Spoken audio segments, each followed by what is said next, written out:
umbre ne adaje de edu so no ene Benada Faith Homeopathic Clinic abawura mu hanti du Benada say ya omuba ene edi nkomo ahodo nti enenso ne mema no ene ejina abrane one di animu ti Dr. Kofiam Ponsa ne Dr. Kwaku Boatin anopeme mu mache se bibia aboko de Mama Faith ne ho ye pa Papa Faith ono so de nyamiase Dr. Abigail no wama Dr. Abigail Tukwankakra okay wantumi ama medru adwuma ne so dɔɔso nti eja wo ya no ama omo so akachi no ma hwɛ nti we de baabi o bi a wo hwɛ chia Dr. Abigail madaro ma ne yɛhwɛ de na me no wi amakɔ honorable is there bi anyame hyira anɔpɛ nso ye chia yɛhwɛfo nyina ɛhwɛ ɛyɛ Adom TV said the wadi kan Faith Homeopathic Clinic a honey de eye yare chronic diseases emfa ye featuring na Stefia Nancy Sunday no na ye di World Hepatitis Day na ye hwa hepatitis ya ade a one of the leading cause of death nipa bebre emfa ya adwen enko so and ya ade a ha nipa bebre na mostly no World Health Organization they buy and say every 30 seconds biya no you who say yarea na ewu anipa wu no hepatitis related conditions which are very serious I was say yehwe ne ye na hepatitis na ba ye dipadua ni mu a yen liver ye brebo no ene the organ samway etai ebetina mu na omuba nso a they destroy the liver cells no brebo no cells kikabom na ye brebo no enum na samwa no ekotina mu na hepatitis no ye wo mu ahodo bebre you hepatitis A, you hepatitis B, C, D and E and only the common ones ye tai ehu na I think say B no any the common ones ofa ebibre mu ha Ghana mamu ha no ma ade a common na said ye kan hepatitis na eba oni pedum a de susu so bebre eba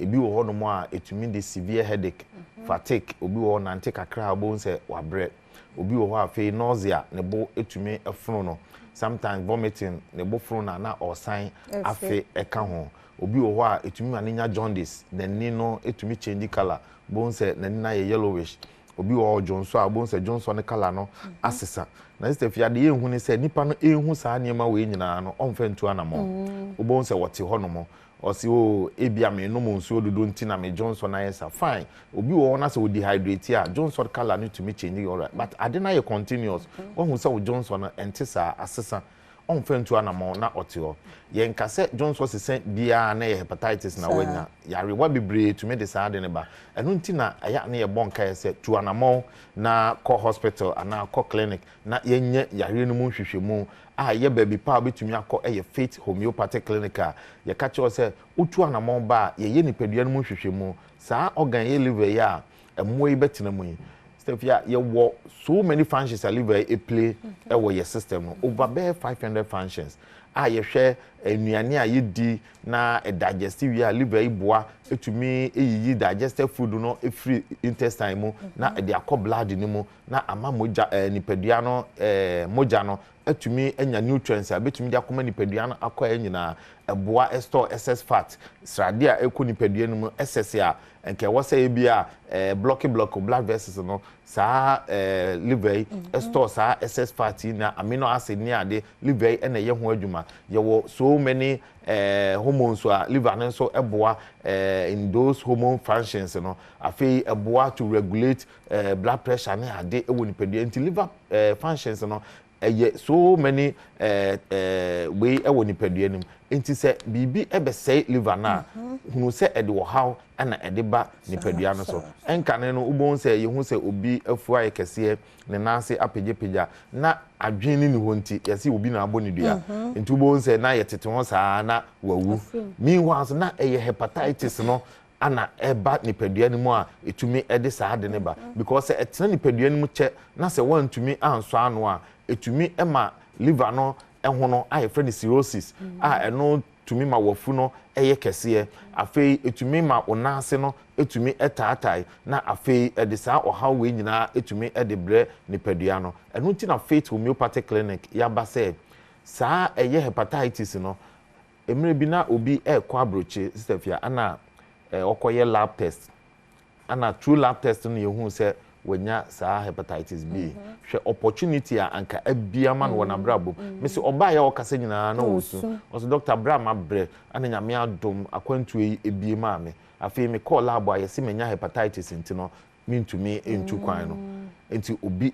na inshanke nyame se oba ye ho no within 3 months no afi oba ya ye koye test na okoye na hepatitis no afiri mo okay so what you say enti no hepatitis ya de a wanhwe ebetumi asi wo opportunity bi ho kwan ebia wo benya akwantu bi na ubetu ebia wanya adwuma bi ebia ma yesi koye lab test obekọ no bo yesi hepatitis wo afi yesi yentumi emfa because etumi sign through fluid and now blood contact no etumi call another person enti wo ye obi na unya hepatitis a obi enu a opese ofa wadwuma na utumi de besai nkrofo enu nti na huhia se da ne da nyina no utumi koye umoja ni mu hwehwemu na yehwe se so nyare wabi abesie nipadua ni mu a enye hepatitis nko na etumi sie nipadua mu ye wonyare bebre wo a etumi sie nipadua mu pressure for instance pressure say ebi wo a eba unya nsusuanso bia unless se wako na ya check o pressure ehu se o pressure akosoro ansana ya hu se saa ohawe ewo nipadua nim enti ye wo hawo kitinkiti bi wo nipadua nim a esie a emma wo symptoms bia se wanko hospital na se wanko yehwe nipadua nim a wanhwe ya unhu enu nti na faith aba se bra na yemfa ya fidie no ehwehwe nipadua nim oba ye behwe wo organs ni nyina mu eye wo liver ye behwe wo liver no how a esi function wo kidney wo blood vessels no how a moja na flow well afi ye hwe wo cholesterol level ni ade nyina na ya hwe se so nipadua na kwan ye wo se fa so ye adwuma na eye adwuma na enyare wa ben na aba nipadua nim a enu nti no ebetumi de ohaw etumi de abro na ya boa no na tumi asi anokwan enu nti na anopɛ sɛ o hwɛ yɛn ɛwɔ Adom TV so a fa ye number na ye di tudwa no nyarewa biara asie wɔ nipadua no sɛ ye hepatitis sɛ ye pressure yare bia ye modin bia no o de tu anamo na bra ana wo frɛ ya ye no obekasa na ohaw no yetumi ahwɛ ne puma sibre na yetumi atu ase afiri hɔ no mo amaw ye da se yenko Dr. Kofi Amponsan ho mama infa number ni tudwa number ni 0540 71 0940 0540 71 0940 and 0547 578494 0244 583859 na on say ye nipa ye didi ye home ye koba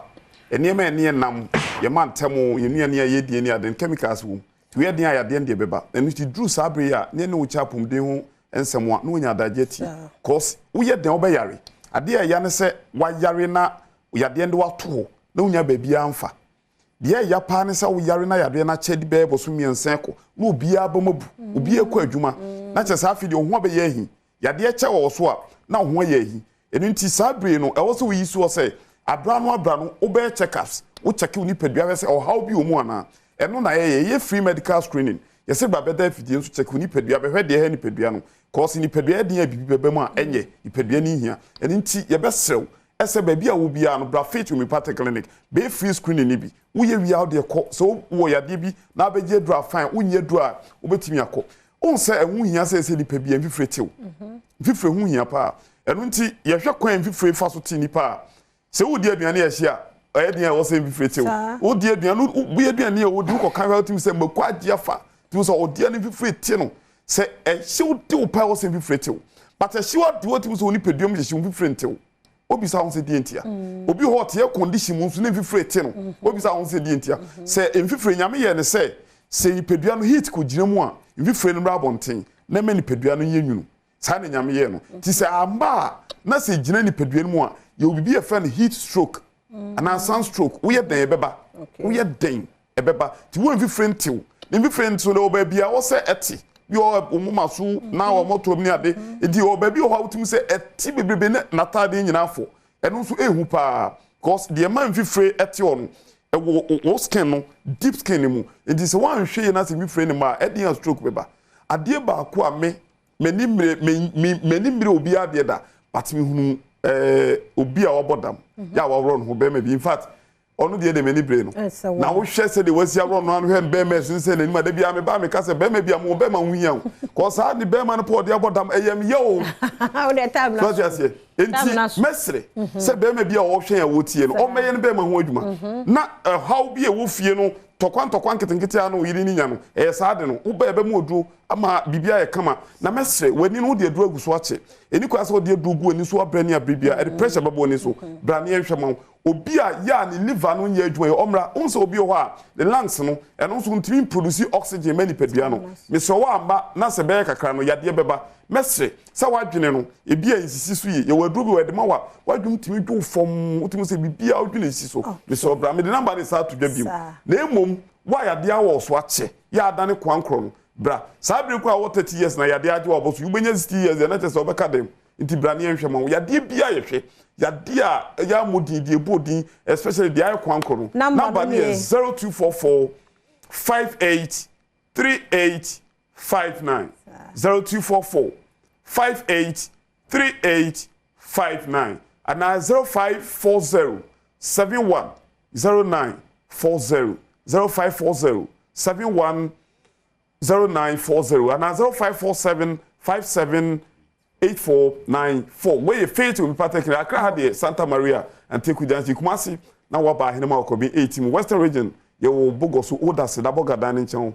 Toko Koforia your Poly Junction Takra the natches you do Dr. Boatun Sudim at Naji Police Station Onya ba and Kawaya de Yajumani se be hoya de mo Yamishramo ti Dr. Boateng ne Dr. Kufian Ponsa fi Faith Homeopathic Hospital na yete won kan awie bia o ma mo de so kra ofre o ma adaje ne mre wo ho a ombenya ma o ahyew me nyine no so ne nso ye nkomo no ye mfansi ha medidi afia amankwa samaklo me koi kwasinsia ye krado asemidika etwo so wie pempensimpesimu eka ho oso amu afidie na Adom TV